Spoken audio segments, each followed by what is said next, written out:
Welcome to the Real CP Show.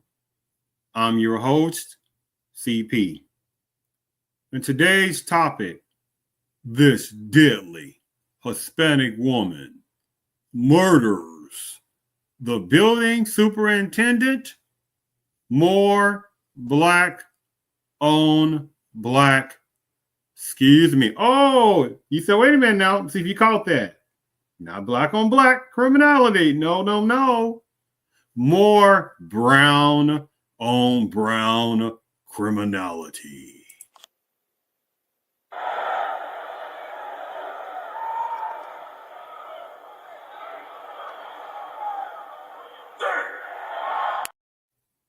Yes. So as long as the system wants various people, various personnel within Panama's culture, various nonsensical generic terminology of people of color and minority nonsensical switchery tactics.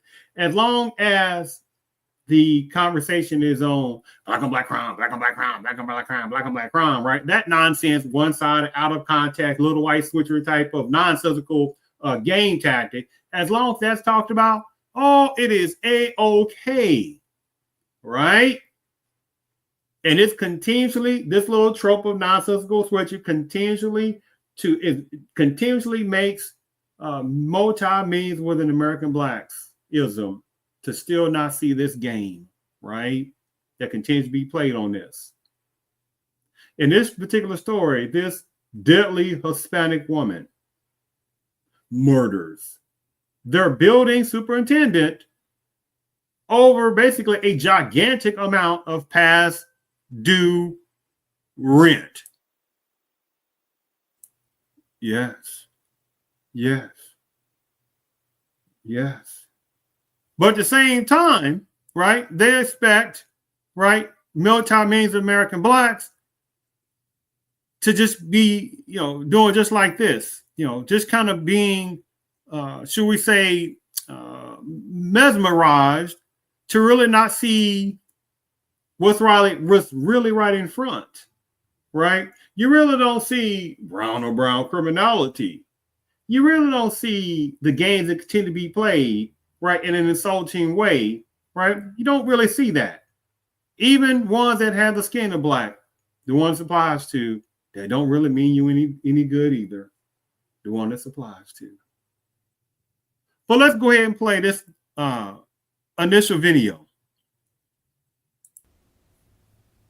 Tonight, the woman accused of killing her building superintendent over past due rent is expected to face a judge. Sandra Cotto Navarro was led from an NYPD station house charged with murder. And wait to hear how she was caught by cops. Here's Eyewitness News reporter Stephon Kim. 48-year-old Sandra Cotto Navarro wearing handcuffs around her wrists and a smirk on her face. Oh, what was that? Handcuffs around her wrists and a smirk on her face. After being charged with 48-year-old Sandra Cotto Navarro wearing handcuffs around her wrists and a smirk on her face after being charged with murdering her building superintendent. At 4 feet 5 inches tall, she is small in stature, but investigators say what she lacked in size, she made up for with a violent rage. Investigators say what she lacked in size, she made up for with a violent rage. She is small in stature, but investigators say what she lacked in size, she made up for with a violent rage. Uh-huh. What happened? Investigators say it was over $24,000 in overdue rent. She and her husband hadn't paid in 2 years. Neighbors at their apartment in Kew Gardens Hills tonight, stunned by the allegations. She was always sweet, honestly. She was always very sweet. I'm just a little surprised by this whole thing. Cops say Navarro hit her superintendent in the face and head with a blunt object. Surprised by this whole thing. Cops say Navarro hit her superintendent in the face and head with a blunt object, then stabbed him in the neck and the back of his left knee. This whole thing. Cops say Navarro hit her superintendent in the face and head with a blunt object. She was always sweet, honestly. She was always very sweet. I'm just a little surprised by this whole thing. Cops say Navarro hit her superintendent in the face and head with a blunt object.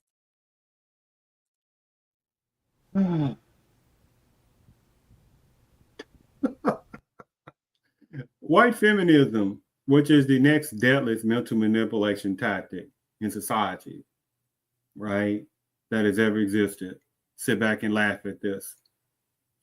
You see how you have people that could not believe that this little demure, deadly Hispanic woman can be that deadly to take the life of another Hispanic guy. Again, brown on brown criminality. Let's play this part again. She is small in stature, but investigators say what she lacked in size, she made up for with a violent rage.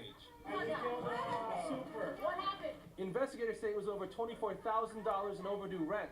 She and her husband hadn't paid in 2 years. Neighbors at their apartment in Kew Gardens Hills tonight, stunned by the allegations. She was always sweet, honestly. She was always very sweet. I'm just a little surprised by this whole thing. Cops in Navarro hit her superintendent in the face and head with a blunt object, then stabbed him in the neck and the back of his left knee. Investigators originally thought the husband was somehow involved because the super is a pretty large man.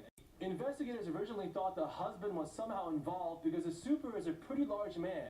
Investigators originally thought the husband was somehow involved because the super is a pretty large man.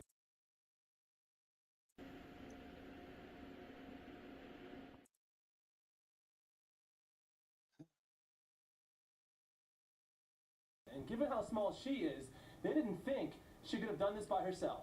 But surveillance video shows her husband was at work all day Tuesday. When police arrived that night, the couple answered the door. The husband then alerted police there was a body under the bed in the bedroom. That's where they found 55-year-old Jose Rene Portillo's body, wrapped in 2 garbage bags. That's where they found 55-year-old Jose Rene Portillo's body, wrapped in 2 garbage bags.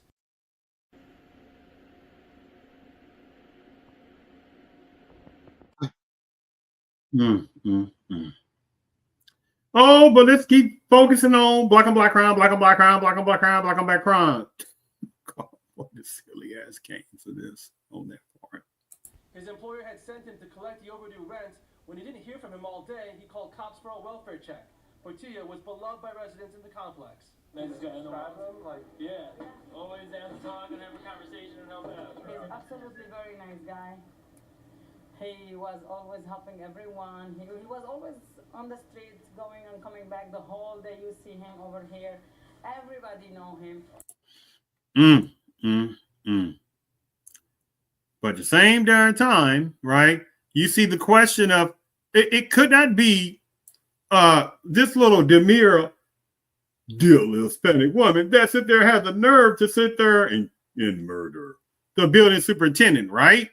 Investigators originally thought the husband was somehow involved because the super is a pretty large man, and given how small she is, they didn't think she could have done this by herself.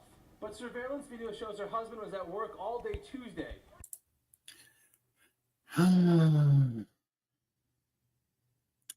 White feminism is laughing at this as well.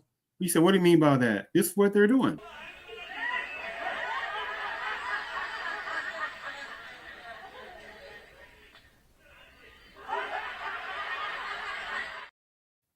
They saying there are numbers of males that still keep talking, that still keep thinking, just believe women. The brown on brown criminality by this deadly Hispanic woman. How many other videos have I sit there and shown this? Like this, let me just show you just a clip of this one particular as well. After Joselina Lopez, who's charged with 1 count of intentional murder in the death of Benito Guzman, was in court claiming self-defense while also begging for freedom until trial, Judge Stephen Smith has decided to keep her behind bars. Ex-family members of Guzman, his ex-wife Jennifer, said she thought hearing about a bond or self-defense was unbelievable. I mean, I knew that she was going to say something like that. Mm-hmm. I mean, it's just like it's unreal. I mean, and I could tell it's that she don't have a care in the world, about what happened. FBI investigators say Lopez shot Guzman 5 times and then used a chainsaw to cut up his body. FBI investigators say Lopez shot Guzman 5 times and then used a chainsaw to cut up his body. About what happened. FBI investigators say Lopez shot Guzman 5 times and then used a chainsaw to cut up his body in 10 to 15 pieces. Guzman 5 times and then used a chainsaw to cut up his body in 10 to 15 pieces. I mean, and I could tell it's that she don't have a care in the world,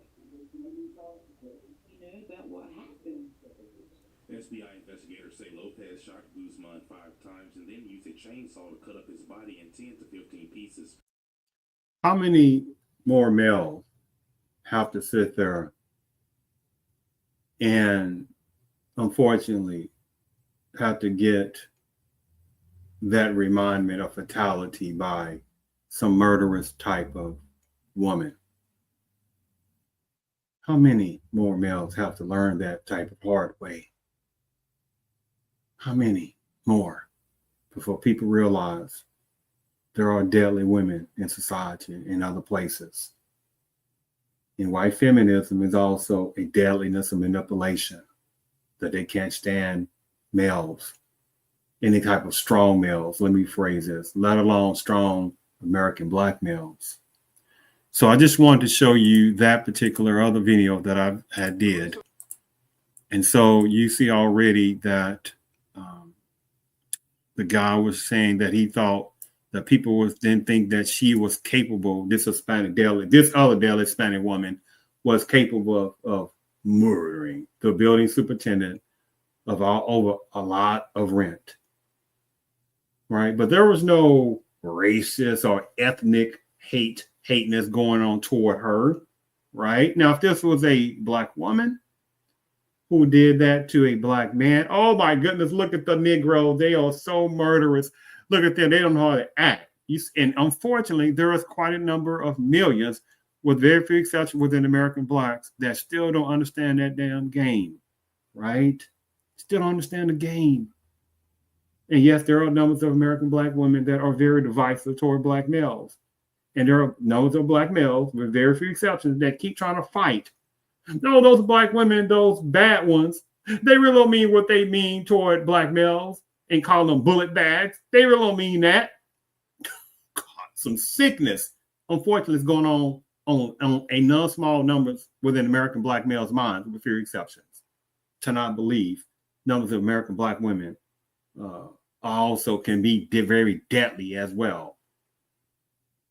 But this is about this particular deadly Hispanic woman who committed brown on brown criminality toward another brown guy, which is unfunny in itself, because when people say brown, no, black and brown, well, there are black folks out there who have brown skin, but that's a whole game in itself.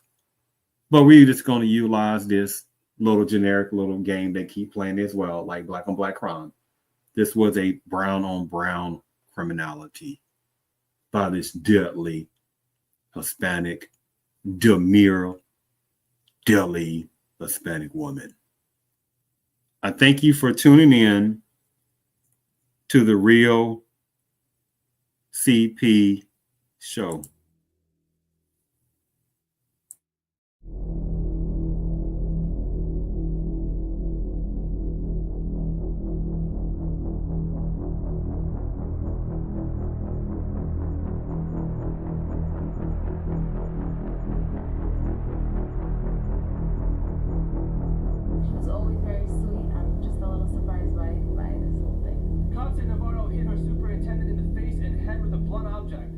Stabbed him in the neck and the back of his left knee. I'm just a little surprised by this whole thing. Cops in Navarro hit her superintendent in the face and head with a blunt object, then stabbed him in the neck and the back of his left knee. Cops in Navarro hit her superintendent in the face and head with a blunt object, then stabbed him in the neck and the back of his left knee. Superintendent in the face and head with a blunt object.